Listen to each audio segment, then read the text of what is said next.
these tendencies in myself. This is where we get now to that robust agency, okay, that we were talking about. I can see I have this tendency, but I'm not controlled by that tendency. I could be controlled by it if I'm not sufficiently reflective about myself. If I allow myself to simply follow the way of my nature, then I will descend into this vice. It will become a part of my daily operation. But I can resist it. And that resistance begins with my awareness of it. Okay?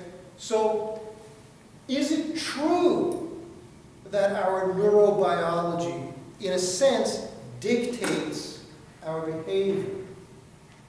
Yes and no. I think we can say that there's a correlation between some of the neurological findings and the teaching of the church concerning the capital sins. Basically, what we're saying is you're just disposed this way. But to move to the conclusion that this means that you're destined to behave this way, to actually move from these natural inborn vices to a thoroughly vicious life, that's a move that goes too far. And I will tell you how that move is made. That move is made through a logical fallacy, which is, in fact, rather common today. Okay, so if you study philosophy, you may have encountered logical fallacies. The most common one, probably, that we encounter is the ad hominem, right? This is the abuse of the person. So I don't like your idea, I just attack you. I mean, just, read any news story today, and you'll just encounter ad hominems from the beginning to the end of the article, right? That's basically all the news is now, at least as far as I can tell. So, ad hominems, right? But that may be the most common. There's another one now which is, I think, more common in the past 20, 30 years than it has tended to be throughout history. Okay? It is the fallacy called, you ready? Affirming the consequent. Yeah. So this is basically the fallacy of concluding the very thing, right? That, how can I put it? So the concluding, right, the conclusion I draw is actually the premise of my argument. Well, no wonder you came to that conclusion. Like, you started there, all right? So in order for an argument to really be valid, right, you have to have, like a major premise, and then a minor premise, and the two have to hold together in a way that they actually relate to each other, such as yielding the consequent, right, yielding the conclusion. So in affirming the consequent, you're just sort of bypassing that whole middle period, and you're just, your major premise is your conclusion, actually, just repackaged, okay? So this is how this happens in the current context. What we have today is a reduction to the scientistic. I don't mean scientific, I mean scientistic, all right? In other words, that which science looks for, what is that? The observable, the measurable, the repeatable, okay, is taken to be the sum total of what it is that can be known. We don't actually look for anything else because we don't presume that it's anything to be known, right? From this perspective, it's no wonder that having observed that there's a neurological correlation between, right, there's this neurological structure and then certain behavioral outcomes. There's a correlation there, right? That you conclude that it's determined by the neurology. You see what I'm saying? You see, because that's all you're actually looking for. You're not looking for that whole dimension of human experience, which is not observable, not measurable, not repeatable. Okay? So, let's think. Does your mother love you? You probably think so. Right? You probably think so. Can we observe that? Well, I don't know. Maybe there are pointers. Is it repeatable? No! It's not at all. The way your mother loves you is not the way she loves your siblings. Any of them. The love that your mother has for you is unique. You see? It's a unique relationship with a unique manifestation of the act of love. It is not repeatable. Is it measurable? If you have to think about that, you haven't been paying attention to your life. Okay? Is it not real? Okay, if you have to think about that, you need to see Dr. Millett. Okay? You see what I'm saying? In fact, the vast majority of human experience does not fall under the purview of scientific measurement and observation and repeatability. It does not. Okay? So what we've done here is we've simply taken the scientific method and we've absolutized it. The outcome is, of course, that everything we find is merely the repeatable, the observable, the measurable. That's how you end up with this conclusion. Does that make any sense to you? Right? That's how you end up with this conclusion. Now, I'm here to tell you, as a theologian, that that is not kosher. All right? So, here's what we have to come back to, okay, from a theological point of view. God placed man into the hands of his own counsel. There really is this thing called freedom. And check this out. You experience that all the time. So this is what the neurological reductionist is asking you to do. He's asking you to bracket your entire experience of being human. Okay? To just bracket that. And to say, oh, but, because we've done these neurological measurements, that's all there is. Now, when I was studying for my doctorate, I took up a discussion in the thought of John Paul II. Now, John Paul II, you may know, is a phenomenologist, among other things. He is a phenomenologist, okay? And I know there are people who say he's not a phenomenologist, but I quote his words to a colleague after his consecration, his elevation to papacy. Right, in a private meeting, he says,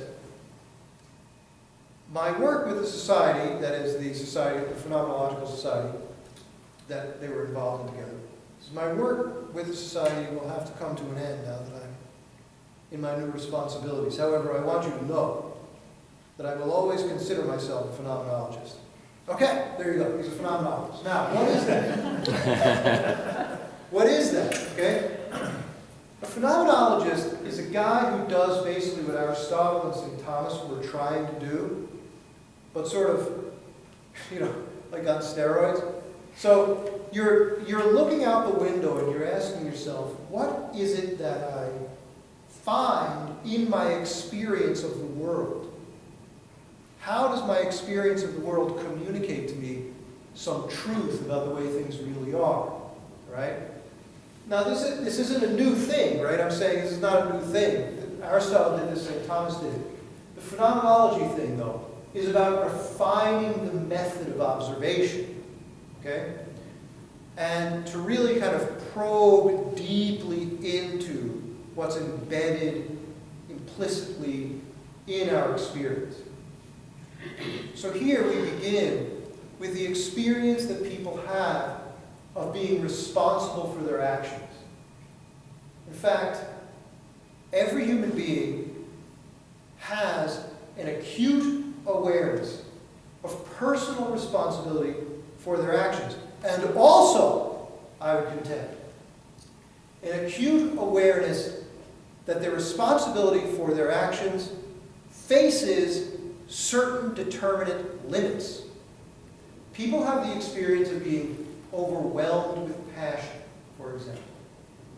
Right? They simply reacted and behaved in a way that in a more sober moment they would never have countenanced. Okay? People do this all the time, right?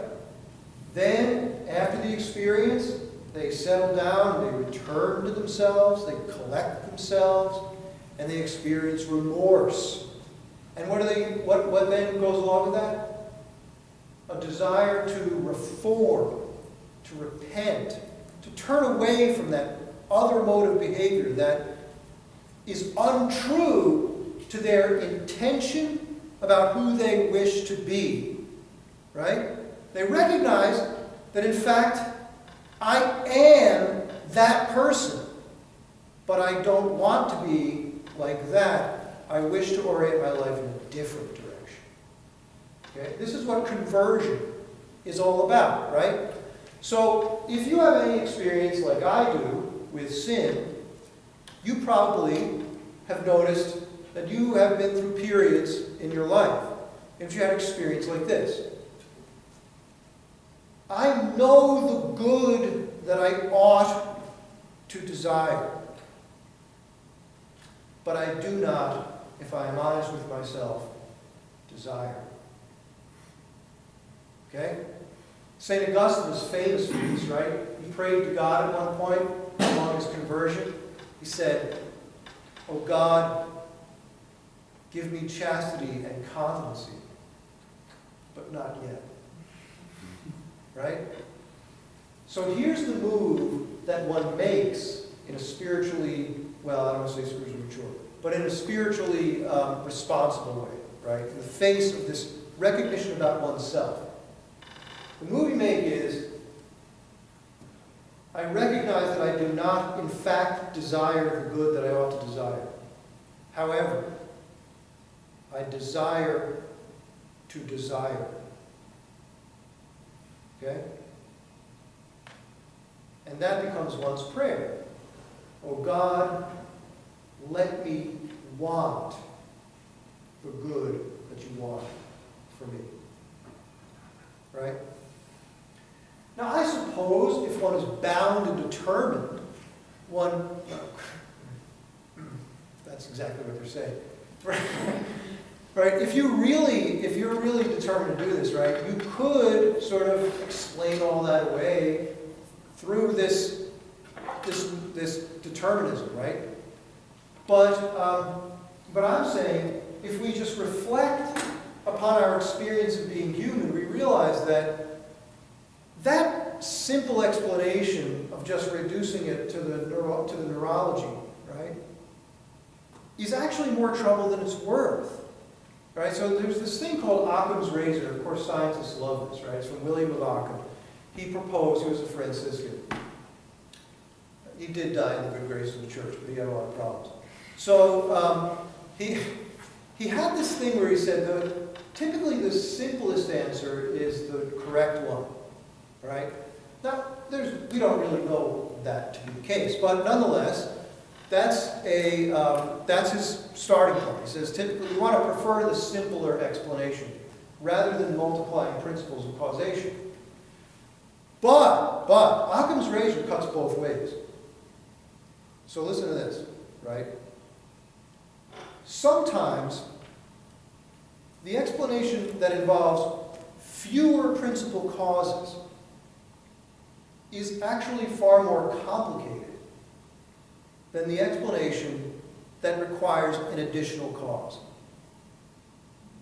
I would argue that the reductionistic view has a harder time, it has to do more gymnastics, right,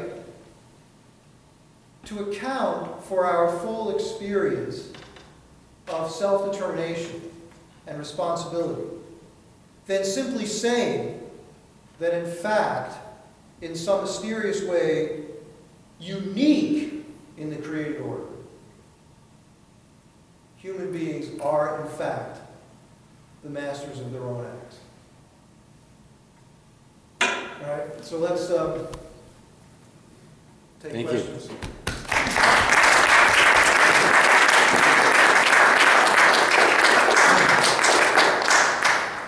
Well, come on up, and thank you both for tag teaming like this. That was fascinating, and it was a great mixture of science and philosophy and theology. So that was really great for all of us as an audience. So can we take questions from the audience? Anyone at all? And all questions will be helpful to bring this talk to life. Leah, you want to start? First of all, I want to thank you again because you guys brought some really great points, and again, just sort of the complementariness of the philosophy and the science is just amazing. I don't want to stir the pot too much in terms of bringing up this idea of consciousness, and I feel like the answer to my question is stuff that you guys both touched on to a certain extent. What would you say to somebody who argues that we have evidence from neuroscience, EEG, fMRI, what have you, that says that our brains have made a decision before we're even consciously aware of it? So how would you explain that from like a scientific or a philosophical perspective? Yeah, and some of these studies have actually been done. So there's a scientist, Relight, who had a simple task where he asked someone to move their finger, and he had a way of timing it, and he then followed functional MRI studies, and it's created problems for a lot of people because you essentially see brain activity prior to the movement, by nanoseconds. So I'll just say that those studies have actually been done are controversial, even among scientists, and there are alternative perspectives on them now. I think that I thought that last point that you made was really brilliant about a simple account of reality and our experience would be to have this notion of agency. So, I mean, one way of giving an account of that is that there's a possibly non-physically represented force that has attention that begins that activity, and then we're picking up, the brain waves and the hand movement in the aftermath of that. The way I would say it is that we won't do well to. I think of it this way. I think of it's the full biology of the brain that is the substrate for consciousness, and yet that reality that exists because of that is its own thing, and not dependent upon any particular parts underneath it. So that you can't do just bottom up. You actually do have a consciousness that's then impacting things. One thing we know from the study of mental disorders is that work in therapy can alter the brain. And so there's a plasticity to the brain that can happen in the context of treatments. So there is a way in which our psychology can change the material. I don't know if you would add to that at all. No, your explanation is similar to the one that I would have made, which is basically, I mean, look, I have this experience, okay? Sometimes you're in bed, and you're sleeping on your arm, right?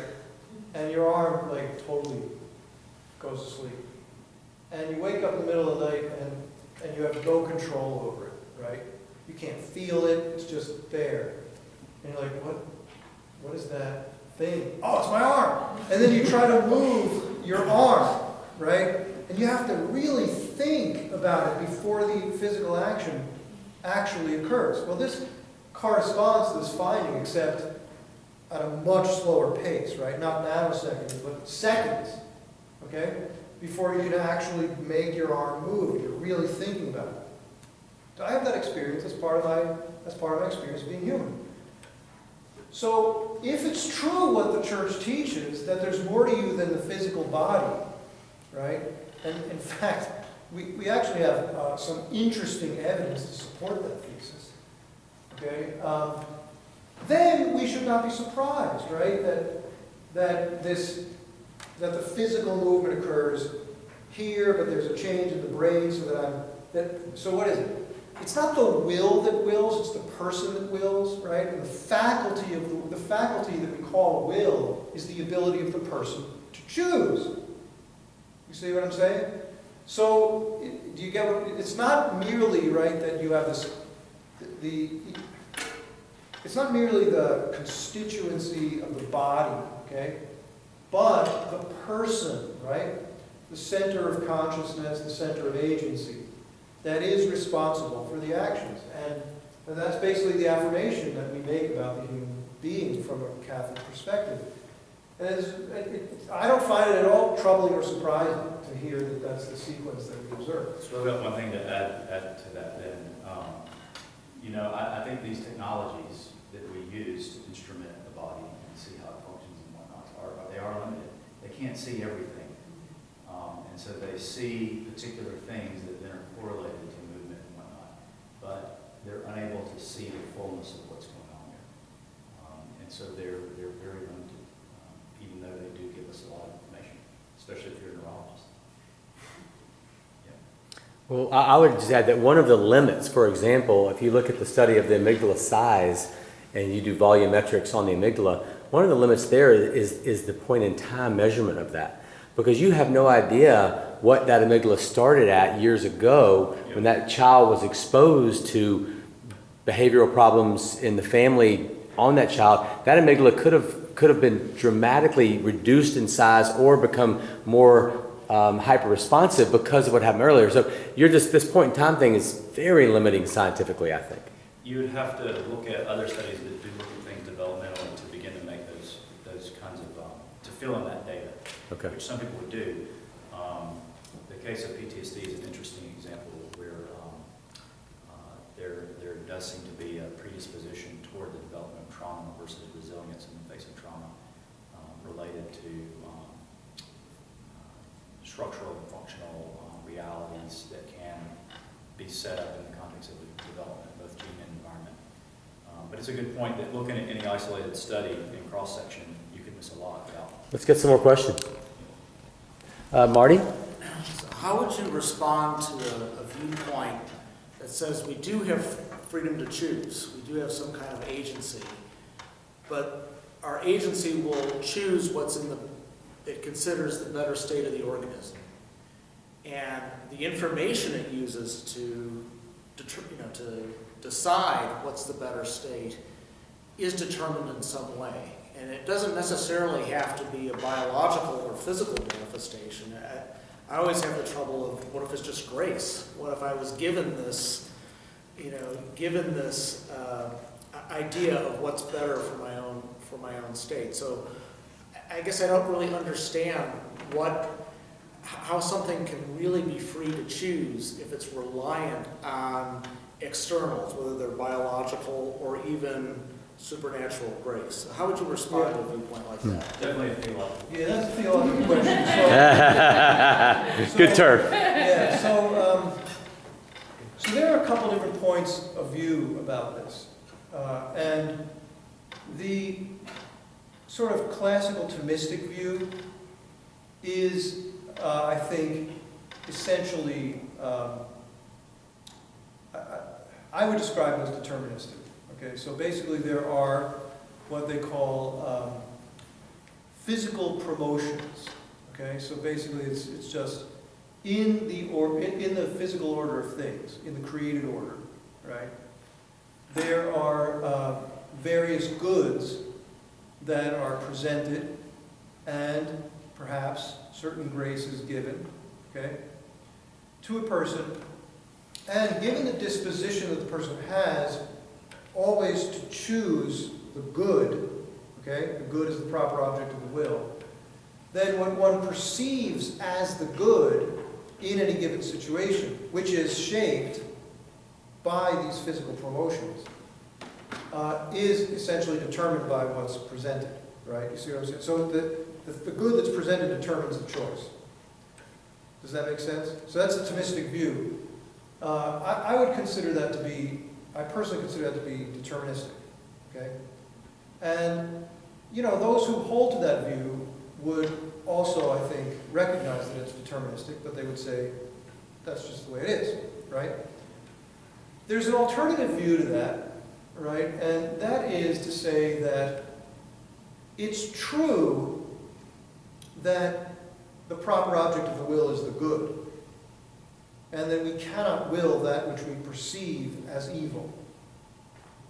Yet, the will has the capacity, in the face of a perceived good, to do nothing.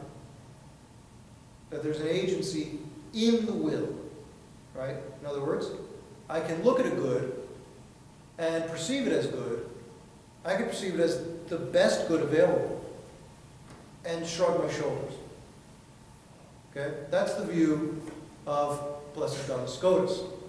Okay? Well, and that might be the vice of sloth.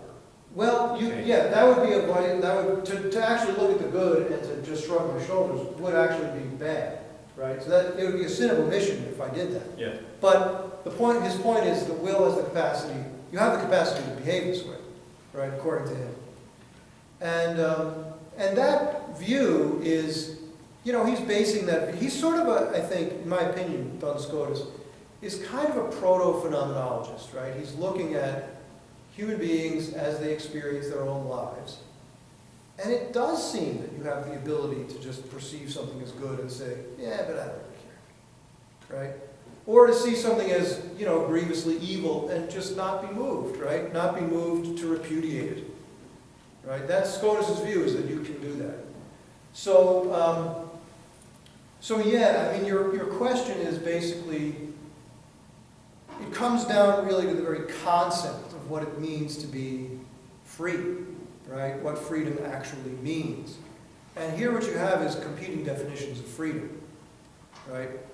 So there's a view of freedom in which we would say, right, that, so this would be the Thomistic view. I'll see if I can get this right. All right, that the freedom is simply that the agency of response to the stimuli is consciously, you're consciously aware of it, right? That's what freedom basically is. Essentially a psychological state. Which you could accept or reject. Well, no, for St. Thomas, right, the acceptance or rejection of it, right, is the psychological state that we call freedom, right? Where for